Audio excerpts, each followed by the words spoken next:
Bueno, la idea sería que hoy empecemos con visión por computadora, computer vision, como quieran llamar, está en inglés, que es un tema bastante interesante, que es más que nada con lo que es procesamiento de imágenes, y que a diferencia de lo que vimos un poquito previamente, va a ser bastante orientado al razonamiento humano, porque hasta ahora vimos redes neuronales, vimos árbol de decisión, vimos regresión lineal y un montón de cosas, pero ninguna de esas tareas era como tal una que se acercase a una que hacemos los humanos, ¿no? O sea, no sé, por ejemplo, recordemos el dataset del Titanic. ¿Sería tarea de un humano o algo que el humano podría hacer, analizar, no sé, 20 rasgos y decir si alguien iba a vivir o morir? Dudosamente, ¿no? O sea, ese no tiene mucho pinta de trabajo de humano, sino más de máquina.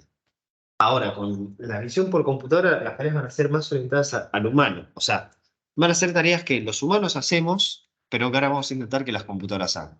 Por eso se pone un poco más complejo en algunas partes y en otras un poco más fáciles porque nosotros ya entendemos cómo funciona. Entonces, bueno, está mostrándose, pero los objetivos serían entender que es una convolución, que la convolución va a ser, por así decirlo, una operación matemática nueva que lo que nos va a hacer es posibilitar comprimir rasgos en un espacio más chiquitito y a su vez encontrar información espacial.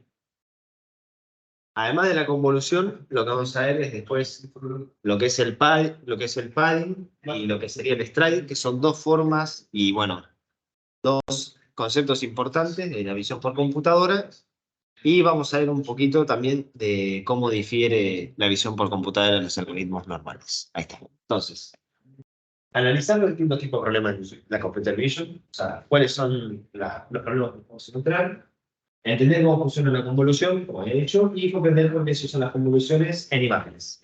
Si logran entender el tercero, la verdad que sería un golazo porque es una de las más complicadas, diría yo, porque a veces es un poco abstracto el concepto de convolución. Entonces, bueno, sin darle más vueltas, ¿qué sería la computer vision? En computer vision lo que vamos a estar trabajando es con imágenes, ¿no? Como dice el nombre, edición por computadora. Ahora, vamos a tener distintos tipos de paradigmas. Por ejemplo, tenemos la segmentación semántica, en la que lo que intentamos hacer es, píxel por píxel, identificar a qué clase pertenece cada cosa. Entonces, por ejemplo, tenemos esta foto original del gato, y lo que queremos hacer es, aislamos el gato del árbol del cielo. Entonces, tenemos cuenta que cada vez que cambia el color, es como que cambia la categoría, cambia la clase. El gato está en amarillo, el pasto está en verde, el bosque, los árboles están acá en púrpura, diría yo, y el cielo está en azul, ¿no? Entonces, lo que esto lograría hacer es que nosotros, sacar una foto, la aislamos, entonces hacemos como este mapa de colores de dónde se encuentra cada cosa, ¿no? Esto es muy diferente a la detección de objetos que vemos acá a la derecha. O sea, acá lo que hacemos es dibujar rectángulos. O sea, la idea sería que la segmentación semántica, como dice acá, no hay objetos, sino que son solo píxeles. No vamos a crear rectángulos que digan, acá hay este objeto, sino que vamos a decir, este píxel pertenece a esta clase. Entonces, este píxel amarillo va a pertenecer a la clase. ¿Cuál no se marcan todavía entendiendo la segmentación semántica? Vamos a ver más adelante, así que no se preocupen. Después tendríamos la clasificación más localización. Acá la idea es que vamos a tener solo un objeto. O sea, la idea es, yo saco una foto y voy a estar esperando detectar una sola cosa. O sea, detecto un gato, detecto un perro o detecto un igual. Pero la idea es que no voy a tener una foto con un perro y un gato, o la puedo tener, pero voy a detectar solo uno, no a los dos. Entonces, en la clasificación o localización, lo que hago es, saco la foto y la idea es encontrar dónde está el objeto, o sea, dónde está la clase y a qué clase pertenece. Entonces, la idea es encontrar al gato en la foto, dibujarle el rectángulo donde está el gato y a su vez decir si es un gato, ¿no? Porque podemos encontrar algo que no es un gato y le podemos poner perro. En la detección de objetos, la diferencia con la clasificación y localización es que vamos a estar tratando con muchas clases y con muchos objetos en una misma foto. Entonces, por ejemplo, en estas fotos como tenemos dos perros y un gato. Mientras en la clasificación y localización no podríamos tener esta foto porque la idea es solo encontrar a uno. En la detección de objetos sería los que nosotros querramos. No infinito, vamos a ver que esto tiene límites, pero el límite es bastante grande como para que entre todo en una foto. Entonces acá, por ejemplo, se nota como tenemos dos perros multiplicados y un gato, y cada uno se le corresponde su respectivo rectángulo. Entonces, cada animal, digamos, cada persona, esta vez, va a tener su propio rectángulo. Por más de que sean todas personas, van a tener rectángulos diferentes. Y esta información después la voy a poder extraer de la foto. ¿Por qué?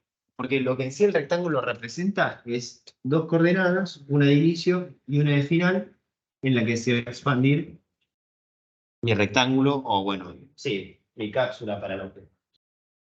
Finalmente tenemos la segmentación de instancia. Esta no se la ve tanto como la segmentación semántica, pero en sí lo que hace es encuentra los objetos y me dice dónde están esos objetos, pero con los píxeles. ¿Me explico? O sea, en vez de ahora detectar todo, absolutamente, no sé, el árbol este del fondo, los colchones, el piso, lo único que hago es encuentro a los objetos y los relleno con sus respectivas clases. Bueno, este es el concepto fundamental de la visión por computadora y son las convoluciones. Las convoluciones son una operación matemática, diría, no muy complicada, pero que al principio puede ser no tan intuitiva. Entonces, digamos que nosotros tenemos una foto que es como una matriz de píxeles, ¿no? Digamos que es una foto solo blanco y negro, entonces tenemos valores que van del más infinito al menos infinito, siendo los valores de más infinito, valores de blanco, y menos infinito, valores de negro. Y el cero sería gris. Entonces ahí tendríamos una foto que dice 10,0. Una foto 10,0 sería como que acá esté blanco y acá esté gris. Digamos que el gris va a ser una tonalidad suave de verde. Entonces, la convolución lo que va a hacer es, va a aplicar un filtro, que acá es un kernel filtro, cualquiera de los dos términos se usan intercambiadamente. Este filtro se va a aplicar como si fuese una máscara y lo único que se va a hacer es la multiplicación de cada uno de estos elementos del filtro por cada uno de los elementos con los que se superpone de mi foto. Entonces, para ilustrarlo mejor, yo tengo esta foto que es 4x4, que tengo 10, 10, 10, 10, 10, 10, 10, 0, 0, 0, 0, 0, 0. Y la voy a multiplicar por un filtro. Y le voy a aplicar una convolución que se denota con este símbolo. Le voy a aplicar una convolución con un filtro 1, 1, 0, 0. La idea es que entonces voy a ir por cada uno de estos elementos y me voy a ir moviendo y voy a ir tomando la multiplicación y sumar todo. Entonces, ¿a qué me refiero? Digamos que vamos al primer paso, ¿no? La primera convolución que voy a aplicar. La primera convolución va a ser sobre esta región.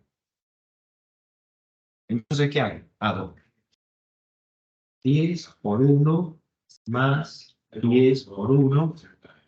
Tengo este 10 por 1, este 10 por 1, 10 por 0, más 10 por 0, más 10 por 0. Sumo todo esto, me va a dar 20. Y 20 va a ser el primer elemento de mi salida. Entonces, si nos damos cuenta, el primer elemento de la salida es un 20, ¿no? Ahora, me muevo un espacio hacia la derecha, ¿no? Me muevo acá.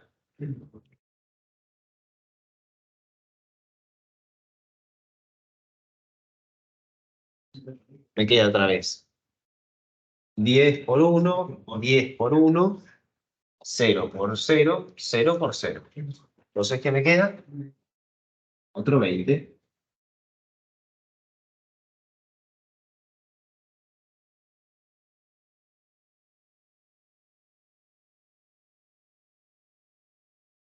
Y después me muevo una tercera vez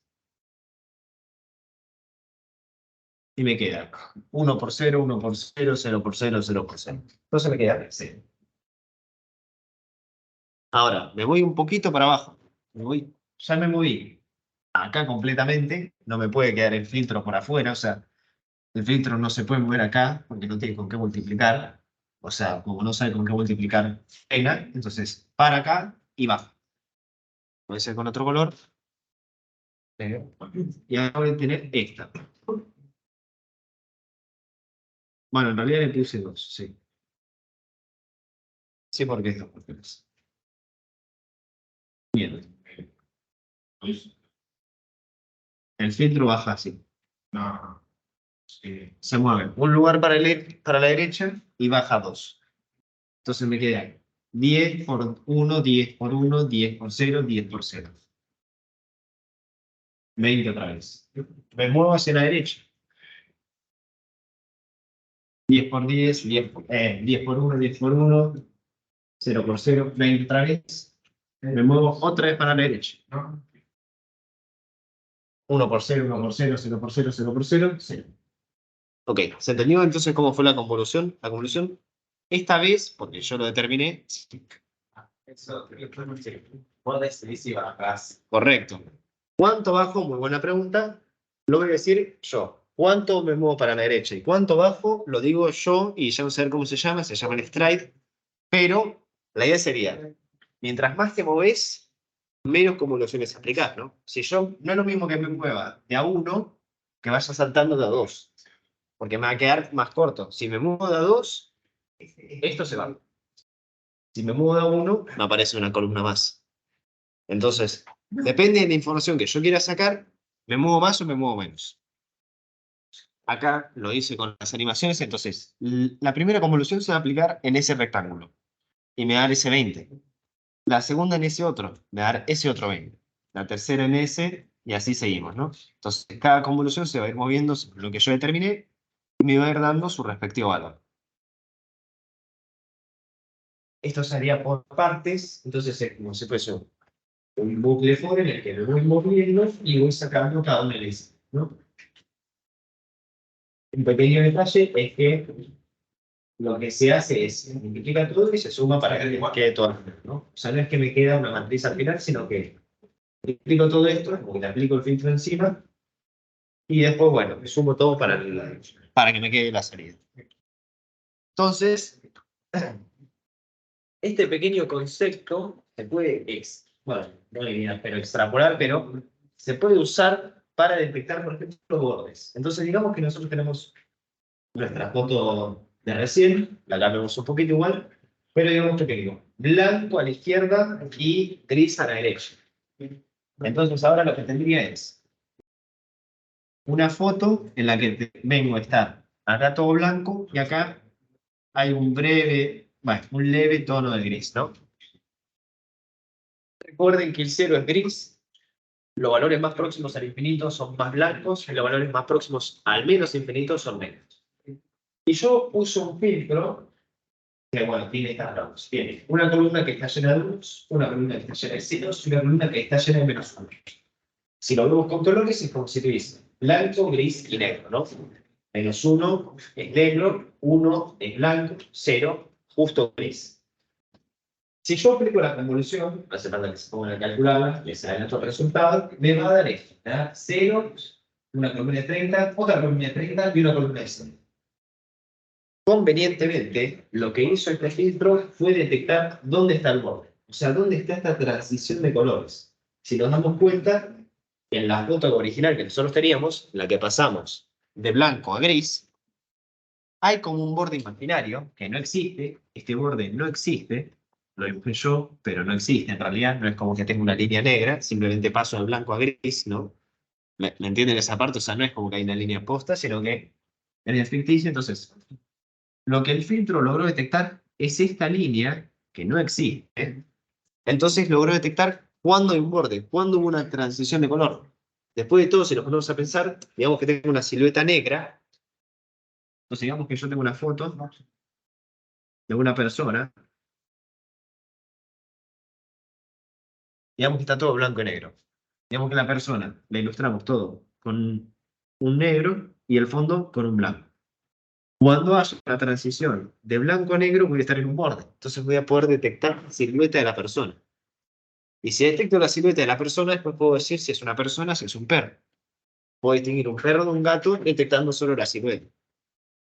Entonces, lo que sí hice con este filtro, que se llama un filtro de detección de bordes verticales, porque lo único que hace es detecta bordes verticales, entonces detectaría, por ejemplo, todos estos bordes, estos bordes y estos bordes, pero no detectaría los horizontales. Ya vamos a ver cómo es el horizontal, pero no cambia mucho. Y entonces logro detectar cuándo es mi transición de color. Cuándo es que, bueno, no de color, sino de opacidad, ¿no? Cuándo paso de de un tono más claro a un tono más oscuro. Bueno, acá tenemos diferentes kernels, que por ejemplo acá tenemos un filtro de detección horizontal, que es el que acabamos de ver. Ah, no. Sí, bueno, horizontal, que es el que acabamos de ver. Otro de detección de bordes verticales. Entonces lo que haría es, ya no detecta cuándo es que hay una transición horizontalmente, sino cuando hay una transición verticalmente, por ejemplo acá, o por ejemplo acá, o acá. En sí, esto se traduce en que tenemos una foto y tenemos, por ejemplo, acá gris y acá blanco. Entonces la transición de color se hizo verticalmente, no horizontal, ¿no? Si me muevo horizontal, me mantengo siempre el mismo color, pero si me muevo verticalmente, cambio de opacidad. Entonces, la pregunta sería, bueno, muy lindo los filtros, pero ¿de dónde saco esos valores, no? O sea, ¿tengo que yo decidir qué le pongo al filtro? Bueno, sería una buena pregunta, pero por suerte no la tenemos que responder, sino que decimos, dejamos que se aprenda. El valor de los filtros, el valor que va a estar en cada uno de esos rectangulitos, que va a ser con lo que se aplique la convolución, no lo voy a determinar yo, sino que lo voy a dejar como parámetro aprendible. Entonces, esos filtros horizontales y verticales los va a tener que aprender solo la máquina, si es que así decide, o sea, puede aprender otro tipo de filtros que se adecúen mejor a la tarea. Entonces, voy a expresar como que cada uno de los parámetros de mi matriz va a ser en sí el filtro. Entonces, el kernel va a terminar siendo una matriz llena de parámetros aprendibles, con mis pesos que ya habíamos visto. El W1, W2, W3, W4, W5. Bueno, así el tamaño del kernel que yo quisiese. Bueno, ahora sí. Para responder la duda de Gaby, sí, nosotros elegimos cuánto se mueve y eso lo vamos a llamar el stride. Acá hay una foto en lo que usamos, tanto stride como padding. Son dos conceptos diferentes, el padding y el stride. Pero se pueden dar cuenta que el padding va a ser agregar ceros. O sea, cuando hablamos de padding, hablamos de aumentar el tamaño de la imagen con valores de ceros. Entonces nosotros teníamos, por ejemplo, mi foto acá, que no voy a poner los valores, y le puse un padding de 1. Entonces es como que le agregue yo un borde extra, arriba, abajo y las esquinas, llena de ceros.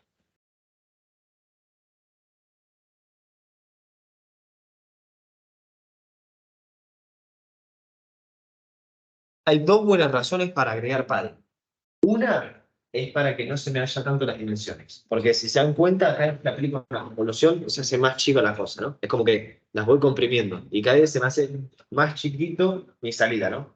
Esto eventualmente terminaría en que tengo una salida de un número, lo cual no me da buena información. O sea, puede no llegar a ser tan buena información como sí, pero bueno. El padding, entonces, ¿qué hace? Previene que se me haga muy chica la salida y a su vez, lo cual es todavía más interesante, si se dan cuenta, lo que haría el padding es hacer que casi todos los elementos sean recorridos de igual forma. Porque pensémoslo, ¿no? Veamos la foto acá y vemos que tenemos. En el centro esto está lleno de 10. Y en las esquinas tenemos los ceros. Pero hay algunos 10 que van a ser más recorridos que otros 10. ¿Por qué? Estos 10 del centro, que los voy a dibujar ahora para... Tengo 10, 10, 10, 10, 10. Bueno, me faltó una columna, bueno, no importa. Este 10 del centro, digamos que es una matriz 3x3, la que pienso tener, va a ser más recorrido que el resto de los 10. Digamos que no tengo un 10, digamos que tengo un 7. ¿Y esto qué va? O sea, uno se puede preguntar por qué llega a ser recorrido más que el resto, y bueno, lo podemos responder fácilmente. Si yo tengo un filtro, digamos que es 2x2, se va a ir moviendo así. Pues si tengo el filtro acá, se movió uno, se mueve acá, se movió uno, se mueve acá. Bueno, si no tengo el padding, no se movería ahí. Bajo, el filtro se mueve acá y el filtro se mueve acá. Si se dan cuenta, en todas las operaciones, el 7 estuvo. O sea, no hubo en ninguna episcopia. O sea, yo a medida que movía el filtro, el 7 aparecía en todas. ¿O no? O sea, moví el filtro, estaba el 7, bajé el filtro, estaba el 7, volví a mover el filtro, estaba el 7. Mientras que hubo valores que los recorrí una sola vez, como por ejemplo este 10. Este 10 lo vi una sola vez, y este otro 10 también. Este otro 10 también lo vi una sola vez, y este otro 10 también. ¿Qué pasó? Después también tenía, por ejemplo, este. Este 10 lo vi dos veces, este lo vi dos veces, este lo vi dos veces, y este lo vi dos veces. Entonces, si nos damos cuenta, los valores que están más en el centro son recorridos mucho más que los que están en las esquinas, ¿no? O sea, estos valores de las puntas, estos 10, son mucho menos recorridos, es más, son recorridos solo una vez comparado al 7. El 7 lo recorrí 4 veces. O, por ejemplo, estos 10. A estos 10 los recorrí 2 veces y a estos solo una vez. Entonces, para intentar hacer que el filtro recorra todo la misma cantidad de veces, yo agrego el padding y entonces es como que centro los valores de las puntas. Porque si yo le agrego más cosas en los extremos, lo que termino haciendo es que las puntas sean igual de recorridas que el centro. Entonces, valores que están bien contra la punta no son menospreciados y se les da casi el mismo valor que los valores en el centro. Los valores en el centro siempre van a ser los valores en el centro, van a ser casi los más importantes. Pero los de las puntas, al agregar el padding, logro que el kernel nos recorra de igual manera y casi la misma cantidad de veces que los que están en las puntas. Igual, a ver, con un padding suficientemente grande, termino haciendo que todo se recorra la misma cantidad de veces, ¿no? Porque termino haciendo que lo que inicialmente eran las puntas se convierta en el centro si es que le pongo el padding suficientemente grande. Pero no se suele hacer. Simplemente se usa el padding para centrar los datos de las puntas, de alguna, o sea, artificialmente, por así decirlo, y a su vez para no perder tanto las dimensiones, porque si no se me va a ir achicando cada vez más y la salida va a ser cada vez más chica y no es que pierda información, pero cada vez voy a aplicar filtros más chiquitos que van a poder sacar menos información. Después el extract, lo único que va a referir es a cuánto muevo, o sea, cuánto muevo mi kernel en cada iteración. Entonces, vean, por ejemplo, el rectangulito azul. El cuadrado azul empieza en esta zona de arriba a la izquierda. Después de aplicar la primera convolución, que te dio -20, se va a mover 2. ¿Por qué? Porque tengo un strike de 2. Entonces, un strike de 2 va a decir que me muevo dos rectángulos, 1, 2, hacia la derecha. Entonces termino en la tercera columna. Empecé en la primera, me moví 2, terminé en la tercera. Eso me va a dar el 0 allá que está en la izquierda, que es el rojo, en la derecha, que es el rojo. Después, como tengo un strike de 2, yo sé que contra la punta, no me puedo mover más hacia la derecha, bajo 2. Entonces, empecé en la primera fila, 1, 2, termino en la tercera fila. Aplico la convolución, me da -20 otra vez, terminé de hacer la convolución, lo muevo 2 otra vez, entonces termino en la tercera fila, tercera columna, y me da 0. La fórmula genérica, para saber cuál va a ser la salida de mi convolución, se puede expresar así. No hace falta que se la acuerden, simplemente es un dato de color, pero se pueden dar cuenta de dos cosas. A medida que haya más padding, va a aumentar la salida, porque el padding acá suma. Y a medida que yo aumente el tamaño del filtro, va a disminuir el tamaño de mi salida. Entonces, ¿qué significa esto? Yo tengo una foto.